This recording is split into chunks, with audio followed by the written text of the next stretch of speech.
بسم اللہ الرحمن الرحیم۔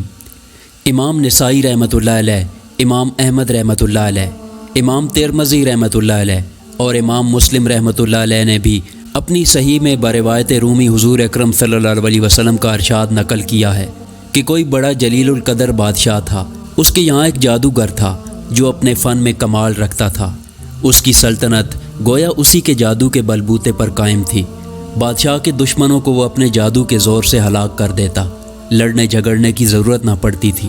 امرائے سلطنت اور ارکان دولت اگر بادشاہ سے ناراض ہوتے یا سرتابی کرتے تو یہ اپنے جادو سے ان کا رخ بادشاہ کی طرف موڑ دیتا تھا۔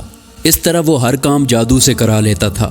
جب وہ جادوگر بوڑھا ہو گیا اور اس کو اپنی زندگی سے نا امیدی ہوئی تو اس نے بادشاہ سے عرض کیا کہ میں بوڑھا ہو گیا ہوں اور میری عمر اخیر ہونے کو ہے، آپ کوئی ذہین اور سمجھدار لڑکا میرے سپرد کریں تاکہ میں اس کو اپنا علم سکھا دوں، تاکہ میرے بعد وہ آپ کے امور سلطنت کو درست رکھے۔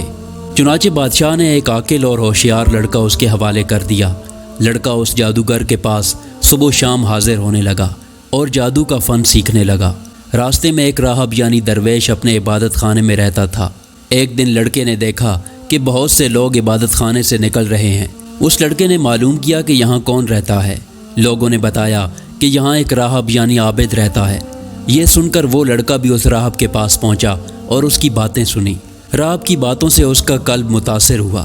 راہب نے اس لڑکے کو دین حق اور توحید کی تعلیم دینی شروع کی تو وہ لڑکا ایمان لے آیا۔ یہ لڑکا جادوگر کے پاس جاتے ہوئے راستے میں راہب کے پاس ٹھہر جاتا تھا اور دیر ہو جانے کی وجہ سے جادوگر اس لڑکے پر غصہ ہوتا تھا اور زد و کوب کرتا۔ لڑکا کہہ دیتا کہ مجھے گھر میں دیر ہو گئی۔ آخر جادوگر نے بادشاہ کے پاس شکایت کی۔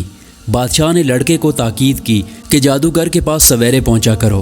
اس کے درباریوں نے کہا کہ یہ لڑکا سویرے گھر سے آتا ہے، راستے میں دیر کر دیتا ہے۔ تو بادشاہ اور جادوگر نے یہ خیال کیا کہ یہ کھیل میں لگ جاتا ہوگا، اس لیے دونوں نے لڑکے کو خوب تنبیہ کی، لیکن لڑکا درویش کے پاس جاتا رہا۔ ایک دن یہ لڑکا راہب کے پاس سے بادشاہ کی طرف واپس ہو رہا تھا، کیا دیکھتا ہے کہ کسی مہلک جانور نے راستہ روک رکھا ہے۔ لوگ ادھر ادھر دونوں طرف رکے کھڑے ہیں۔ لڑکے نے دل میں خیال کیا کہ آج امتحان لیتا ہوں کہ راہب حق پر ہے یا جادوگر حق پر ہے۔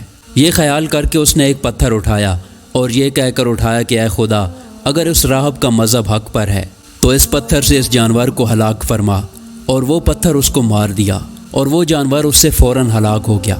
لوگوں نے یہ واقعہ دیکھا تو کہنے لگے کہ اس کو جادوگری میں کمال حاصل ہو گیا ہے۔ لڑکے کی ہر جگہ تعریف ہونے لگی اور اس کی خوب شہرت ہو گئی۔ آہستہ آہستہ یہ خبر راہب تک بھی پہنچ گئی۔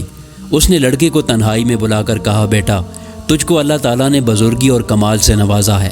میں جانتا ہوں کہ تیرا مرتبہ بہت بلند ہوگا اور تو کسی آزمائش میں مبتلا ہوگا، لیکن یاد رکھنا میں بہت کمزور اور بوڑھا ہوں، کسی کو میرا پتہ نہ دینا۔ لڑکے سے قول و قرار لے کر راہب مطمئن ہو گیا۔ ادھر راہب کی صحبت اور انجیل مقدس کی تلاوت اور اتباع کی برکت سے حق تعالیٰ نے اس لڑکے کو ولایت عظمیٰ سے نوازا، یہاں تک کہ کوڑی، مادرزاد، نابینا اور لا علاج مریض اس لڑکے کی دعا سے شفا یاب ہونے لگے۔ لڑکا خوب مشہور ہو گیا۔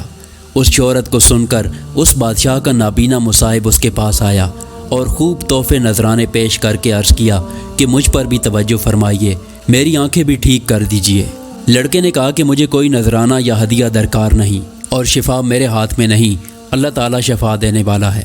اگر آپ اللہ وحدہ لا شریک پر ایمان لائیں اور شرک اور بت پرستی سے توبہ کر لیں تو میں اللہ سے دعا کروں گا، پروردگار عالم آپ کی بینائی واپس عطا فرما دیں گے۔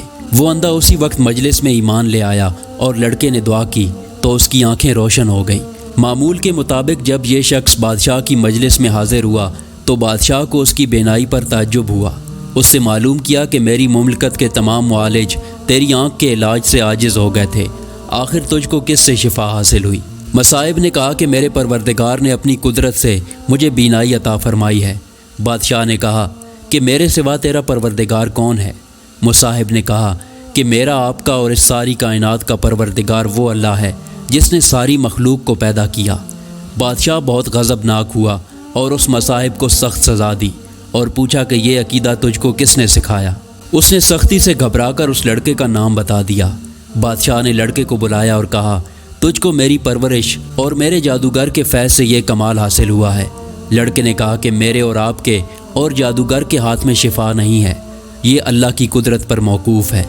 بادشاہ سخت ناراض ہوا اور اس کو کڑی سزا دلوائی اور کہا کہ یہ لڑکا بہت غائب رہتا تھا، معلوم ہوتا ہے کہ یہ کسی جگہ جاتا تھا۔ وہاں اس کے خیالات بدل گئے۔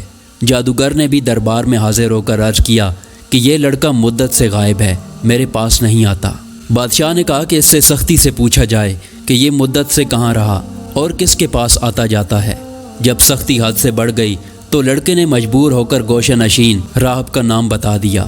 بادشاہ نے راہب کو گرفتار کر کے دربار میں حاضر کیا اور اس سے کہا کہ اگر تو اپنے دین سے نہ پھرے گا تو تجھ کو آرے سے چیر دیا جائے گا۔ راہب نے کہا کہ میں ہرگز اپنے دین برحق سے نہ پھروں گا اور جو مصیبت آئے گی اس پر صبر کروں گا۔ چنانچہ بادشاہ کے حکم سے اس راہب کو آرے سے چیر دیا گیا۔ پھر مصاحب کو بلا کر یہی کہا۔ مصاحب نے بھی دین برحق کو چھوڑنے سے انکار کر دیا اور اس کو بھی آرے سے چیر کر شہید کر دیا گیا۔ پھر لڑکے کو بلا کر سمجھایا گیا کہ اگر تجھ کو زندگی محبوب ہے تو باز آ جا، ورنہ تو ان دونوں کا انجام دیکھ چکا ہے، تیرا حشر بھی یہی ہوگا۔ لڑکے نے بادشاہ کی بات ماننے سے انکار کر دیا تو بادشاہ نے چند آدمیوں کو حکم دیا کہ اس لڑکے کو پہاڑ کی چوٹی پر لے جاؤ اور اس کو خوب سمجھاؤ، اگر مان گیا تو اس کو بڑا مقام دوں گا اور اپنا مصاحب بنا لوں گا، اگر یہ باز نہ آئے تو پہاڑ کی چوٹی پر سے اس کو دھکیل دینا تاکہ اس کے اعضاء پاش پاش ہو جائیں۔ جب اس کو پہاڑ پر لے گئے اور سمجھایا یا دھمکایا تو لڑکے نے اللہ سے اپنی حفاظت کی دعا کی۔ اسی وقت پہاڑ پر زلزلہ پیدا ہو گیا اور شاہی لوگ پہاڑ سے گر کر ہلاک ہو گئے۔ لڑکا بعافیت گھر واپس آیا۔ بادشاہ نے پوچھا کہ وہ لوگ کہاں ہیں جو تجھ کو لے گئے تھے؟ لڑکے نے جواب دیا کہ میرے پروردگار نے ان کے شر سے میری حفاظت کی اور ان کو ہلاک کر دیا۔ بادشاہ نے چند آدمیوں کو حکم دیا کہ اس لڑکے کو ایک کشتی میں سوار کر کے دریا میں لے جاؤ، یہ اپنے دین سے باز آئے تو بہتر ہے ورنہ دریا میں پھینک دو۔ چنانچہ وہ اس کو دریا میں لے گئے اور سمجھایا۔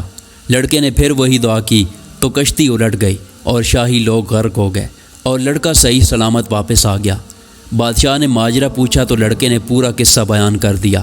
اس لڑکے نے کہا، اے بادشاہ، تو مجھے مار نہیں سکتا، ہاں تجھ کو میرا قتل ہی مقصود ہے تو اس کی تدبیر میں بتاتا ہوں، اگر وہ تدبیر اختیار کرے گا تو مجھ کو مار سکے گا۔ بادشاہ نے تدبیر پوچھی تو لڑکے نے کہا کہ اس شہر کے تمام لوگوں کو شہر سے باہر ایک میدان میں جمع کر لے اور مجھ کو سولی پر چڑھا کر ایک تیر اپنی ترکش سے نکال کر بسم اللہ رب ھذا الغلام کہہ کر وہ تیر مار تو میں مر جاؤں گا۔ بادشاہ نے یہی کیا اور تیر اس لڑکے کی کن پٹی پر لگا۔ اس لڑکے نے اپنا ہاتھ کن پٹی پر رکھ لیا اور یہ کہتا ہوا شہید ہو گیا کہ میں اپنے پروردگار کے نام پر شہید ہو کر کامیاب ہو گیا۔ اس واقعے کو دیکھنے پر تمام لوگوں نے بآواز بلند کہا، آمنا برب ھذا الغلام، آمنا برب ھذا الغلام۔